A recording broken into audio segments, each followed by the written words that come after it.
Although about 3 million computers get sold every year in China, people don't pay for the software. Let me ask you something. Have you ever pirated Windows or Photoshop? Maybe back in school or at your first job? Maybe right now? Microsoft and Adobe didn't just tolerate you pirating their software. I genuinely believe they wanted you to. And no, this isn't some conspiracy theory I made up. Bill Gates himself, the richest man in the world for over a decade, openly admitted it. And when you understand the economics behind it, you'll realize that piracy wasn't a bug in their business model. It was the business model. Let me explain. So here's a direct quote from Bill Gates. In 1998, he said this about piracy in China.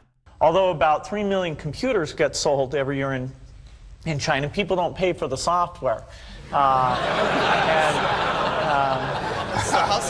They will, though. It's sort of as long as they're going to steal it, we want them to steal ours. Did you hear it? We want them to steal ours. This is the co-founder of Microsoft, the guy who built an empire worth hundreds of billions of dollars. And he's casually saying, yeah, let them pirate it. Now, on the surface, this sounds insane, right? Why would any company want people to use their product for free? You make money by selling things, not by giving them away. But here's the thing, and I think this is what most people miss. Microsoft was never really selling software. They were selling dependency. They were selling a habit. And piracy was the most effective marketing tool they ever had. Think about it. What's the number one thing a company fears? It's not piracy, it's irrelevance. It's someone choosing a competitor.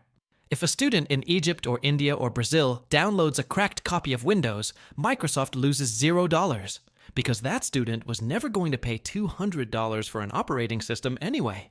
The sale was never there to lose. But what Microsoft gains is something far more valuable. Another person who now knows Windows is comfortable with Windows and will demand Windows at every job they ever work at. Let me break this down with some basic economics, because I think once you see the math, it becomes obvious. There's a concept in business called switching costs. It means how painful is it for a customer to leave your product and go to a competitor? And for software, switching costs are enormous.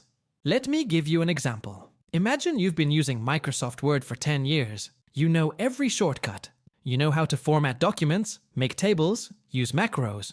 Your company's entire workflow, thousands of templates, shared files, formatting standards, is built around Word. Now, someone comes along and says, hey, try LibreOffice, it's free and open source. Are you going to switch? Probably not.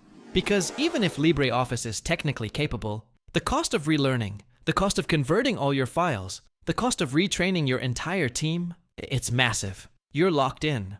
And Microsoft knows this. So, here's the counterintuitive part. Every pirated copy of Windows is a future paying customer.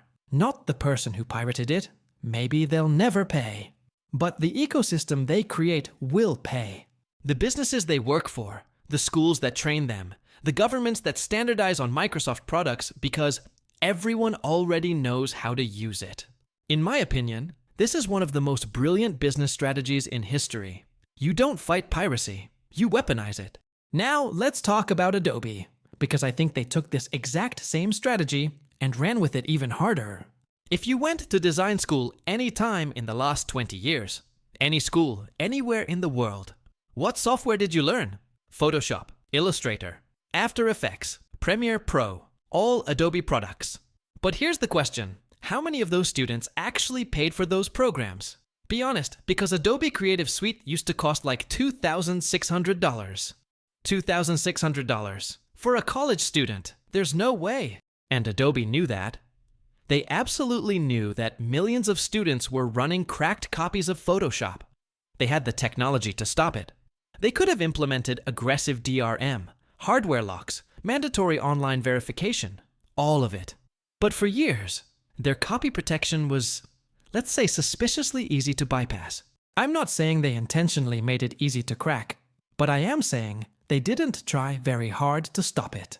And here's why. Because every design student who learned Photoshop in college became a professional designer who needed Photoshop for work. And when you're working for a design agency, or a marketing firm, or a media company, those companies do pay. They pay full price. They buy enterprise licenses.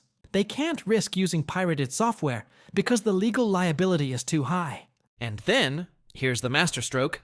In 2013, Adobe moved to a subscription model, Creative Cloud. Instead of paying $2,600 once, now you pay $55 a month, forever. And suddenly, piracy became way harder because everything runs through the cloud with constant license checks. In my opinion, this was the moment Adobe decided to close the trap. For 20 years, they let piracy spread their software everywhere. They let it become the global standard. And once everyone was locked in, once every job listing said, "Must know Adobe Creative Suite," that's when they flipped the switch and said, "Okay, now you pay. Every month. For the rest of your career." That is ruthless, and honestly, genius. And by the way, this isn't just Microsoft and Adobe. This pattern is everywhere once you start looking for it. Autodesk, the company that makes AutoCAD, the industry standard engineering and architecture software. AutoCAD costs thousands of dollars per year, but they give it away completely free to students. Why?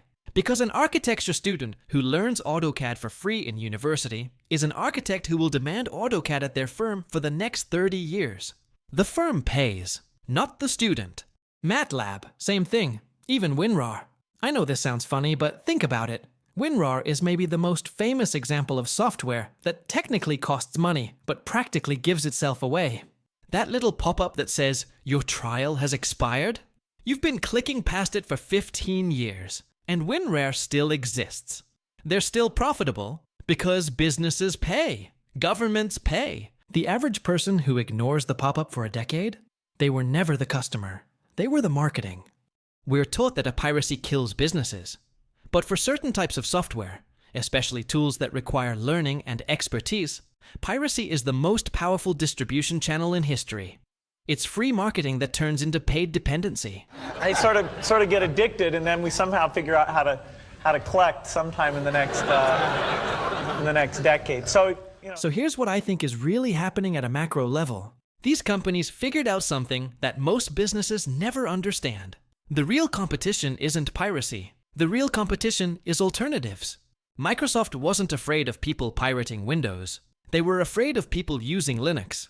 Adobe were afraid of people learning GIMP or Figma instead of Photoshop. Because once someone genuinely switches to a free, legitimate alternative and gets good at it, they're gone forever. That's a permanently lost customer. But a pirate? A pirate is just a customer who hasn't paid yet. Piracy keeps people inside your ecosystem. It keeps them dependent. It prevents them from ever discovering that there are alternatives that are just as good, and sometimes better, that cost nothing. Here's what I think. This is low-key one of the most important business strategies of the last 30 years. It explains why Windows dominates desktop computing. It explains why Photoshop is the verb we use for editing photos. It explains why Microsoft Office is still the default in every corporation on Earth. None of that was inevitable. It was engineered. And piracy was the engine. If you found this interesting, please hit the like and subscribe button and let me know in the comments. Have you ever pirated software and then eventually ended up paying for it? Because I guarantee most of you have. And now you know. That was always the plan.